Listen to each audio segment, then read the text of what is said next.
सतयुग की जब स्थापना हुई, सतयुग माने सतयुग, त्रेता, द्वापर, कलयुग, 4 युग बताए हैं हमको सबने।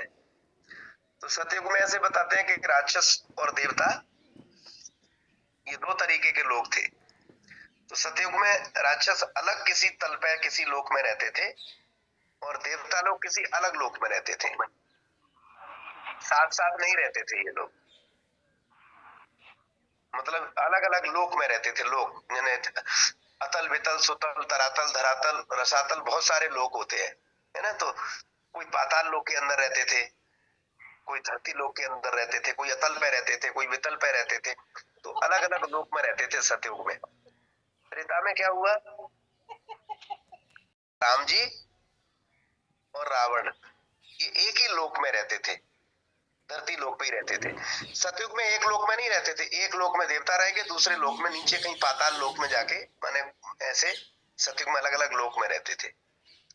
भाई त्रेता में आए तो एक ही लोक में रहने लगे, माने पृथ्वी पे ही रहने लगे, देवता और दानव, राक्षस और देवता लोग। जैसे रामचंद्र जी और रावण एक ही लोक में रहे दोनों।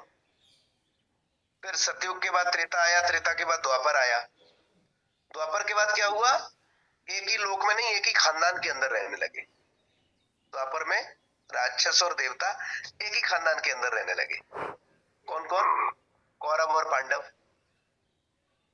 ये तो सबने सुना है ना, गीता, गीता जी का जन्म हुआ और भगवान कृष्ण ने गीता पढ़ाई, कुरुक्षेत्र में लड़ाई हुई। तो उसी घर में भीम, युधिष्ठिर, धर्मराज और ये सब रहते थे, अर्जुन, और उसी घर के अंदर, एक ही घर के अंदर कौरव भी रहते थे। तो देवता और दानव एक ही घर के अंदर रहते थे। अब द्वापर में, तो सतयुग में अलग अलग लोक में रहते थे, दूर दूर रहते थे। त्रेता में एक ही लोक में रहने लगे राम और रावण। फिर जैसे ही द्वापर में आए तो फिर वो एक ही घर के अंदर रहने लगे। लेकिन कलयुग जब आया तो राम और रावण एक ही बॉडी के अंदर रहने लगे, देवता दानव। ये आज की लर्निंग है, बहुत इंपॉर्टेंट बात मैं आपके साथ शेयर कर रहा हूं। मैं दोबारा रिपीट भी कर रहा हूं, सतयुग में अलग अलग लोक में रहते थे।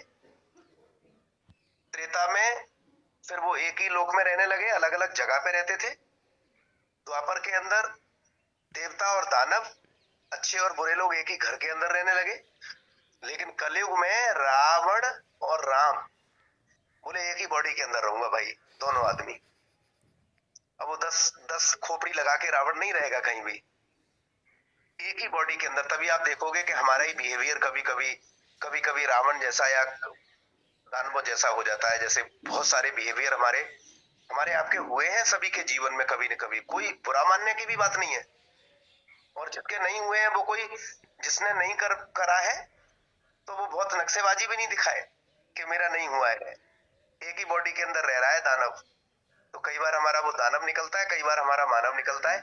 कई बार हम बहुत अच्छा फील करते हैं, कई बार हम बहुत बुरा फील करते हैं। कई बार हम लो फील करते हैं, कई बार हम अपडेटेड एलिवेटेड फील करते हैं। कई बार कोई बात हमको बहुत अच्छी लगती है, कई बार हमको बहुत अच्छी नहीं लगती है। तो वो दोनों का कॉम्बिनेशन एक ही अंदर रह रहा है।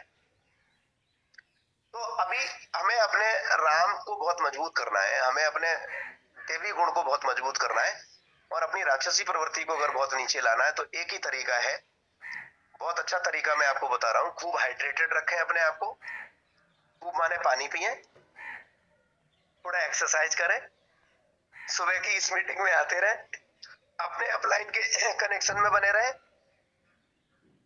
अपलाइन के साथ कनेक्टेड रहे, और एक मकसद चुन ले जिंदगी में। एक मकसद, मकसद, हेलो, एक पर्पज चुन ले लाइफ के अंदर कि ये पर्पज है, इस पे मैं काम करूंगा। पर्पज चुन के फिर उस पर्पज के पीछे लगे। क्या पर्पज है कि मैं इतनी इनकम चाहता हूँ, इतनी सक्सेस चाहता हूँ, ऐसी लाइफ चाहिए मुझे, है ना, ये वाली जिंदगी चाहिए मुझे, ये वाली गाड़ी चाहिए मुझे। एक बड़े तल पे जीवन को लेके जाना है। कुछ ऊंचे तल पे जाने के लिए एक पर्पज को पकड़ ले, फिर उस पर्पज के लिए काम करें। वो पर्पज पकड़ने से और उस पर काम करने से हमारे अंदर का जो दैवी गुण है, हमारे अंदर का जो डूअर है, हमारे अंदर का जो ड्रीमर है, वो और ज्यादा मजबूत होता है। जैसे ही हमारा पर्पज ढीला होता है ना, पर्पजहीन हो जाते हैं हम। कोई उद्देश्य नहीं है, ऐसी चल रही है, कट रही है, बस ठीक है, बढ़िया है, क्या करना है। और जब जैसे पर्पज लेस होते हैं हम लाइफ के अंदर, कोई उद्देश्य के साथ भटक जाते हैं, खाना पीना केवल और सोने की तक सीमित रह गए, वो तो बाकी के पशु भी करते हैं, बाकी की स्पीसीज भी करती है। धरती पे इतनी स्पीसीज है, पानी के अंदर है, जंगलों के अंदर है, तो कितना 84 लाख है। तो खाना पीना सोना ये तो सब करते हैं, उदर पूर्ति। इसके ऊपर एक मकसद को जब हम फॉलो करते हैं तो हमारे देवताओं की लड़ाई जीतती है। है ना? तो एक बड़ा मकसद रखे जिंदगी में, और बड़े मकसद में सपोर्ट करने के लिए प्रभु ने आपको एक अपलाइन, एक मेंटोर, जिसने आपको मोदीकर साइन कराया, और ये मोदीकर बिजनेस, ये शानदार प्रोडक्ट्स, ये अपॉर्चुनिटी आपको दे रखी है, जो बहुत कम पैसे में। आपको कुरुक्षेत्र की लड़ाइयां नहीं लड़नी है ना, वो बासुकी नाग की तरह जो हमने कहानियों में पढ़ी है कि वो समंदर मंथन हुआ तो फिर एक तरफ राक्षस लोग लग गए थे पूंछ फन पकड़ के सांप का, और एक तरफ देवता लोग लग गए थे पूंछ पकड़ के, फिर लड़ाई हुई दोनों में ऐसे करके, फिर समंदर मंथन हुआ, फिर उसमें से अप्सराएं निकली, फिर ये वो थोड़ी लड़ाइयां होनी है अब आज। या राम जी ने बाढ़ चला के उसके सिर काट दिए, रावण को मार दिया ना, वो भी लड़ाई नहीं होनी है। कौरव पांडवों वाली भी लड़ाई नहीं होनी है। अभी तो अपने ही अंदर है दोनों लोग, एक ही के अंदर डाल दिए हैं क्या। आज प्लान नहीं करना है, रावण एक्टिव हो गया, कल से कर लेंगे,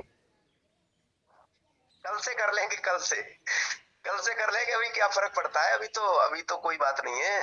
ये तो बोलते ही रहते हैं, इनका क्या है, ये तो अलग अलग टाइप के लीडर है, ये तो अपने फायदे के चक्कर में बोल रहे होंगे। कल से कर लेंगे, कल से कर लेंगे। हमारा दानव एक्टिव हो गया, आज ही मैं अपनी डेमो किट बनाऊंगा, आज ही मैं अपने प्रोस्पेक्ट को फोन करूंगा, आज ही जाके मैं ज्वाइन कराऊंगा, मैं अपनी लॉयल्टी करूंगा टाइम से, मैं अपने लेवल को अचीव करूंगा, एक स्टेप में आगे बढ़ूंगा। तो इस लड़ाई में आपका देवता जी एक्टिव हो गए, आपके आपकी देवी एक्टिव हो गई आपके अंदर की, आपके अंदर का डूअर और ड्रीमर एक्टिव हो गया। So if you want to give power to your doer and dreamer, आप अपने डूअर को और ड्रीमर को पावर देना चाहते हो, शक्ति देना चाहते हो, आप चाहते हो कि आपका डूअर और ड्रीमर मजबूत हो, है ना, वो बहुत ताकतवर हो, पावरफुल हो, तो छोटे छोटे टास्क डेली करने वाले कल पे नहीं डालने चाहिए। तो कबीरदास जी तभी तो कह गए, कल करे सो आज कर, आज करे सो अब, पल में प्रलय होगी। तो प्रलय कोई ऐसे थोड़ी होगी कि धरती ऊपर आ जाएगी, पानी नीचे चला जाएगा, और नीचे का पानी ऊपर आ जाएगा, धरती नीचे चली जाएगी, ऐसे थोड़ी होना प्रलय। प्रलय माने हमारे प्रतिपल थॉट्स आते हैं। अगर हमने अभी नहीं करा है, कोई अच्छी थॉट उठी, कोई अच्छी थॉट उठी और उसमें एक्शन नहीं लिया, एग्जीक्यूट नहीं लिया, तो और बहुत सारे थॉट्स आ जाएंगे और इस थॉट को खत्म कर देंगे। कोई और थॉट आती है तो दूसरे थॉट को खत्म कर देती है। आप जरूर ध्यान से सुनो।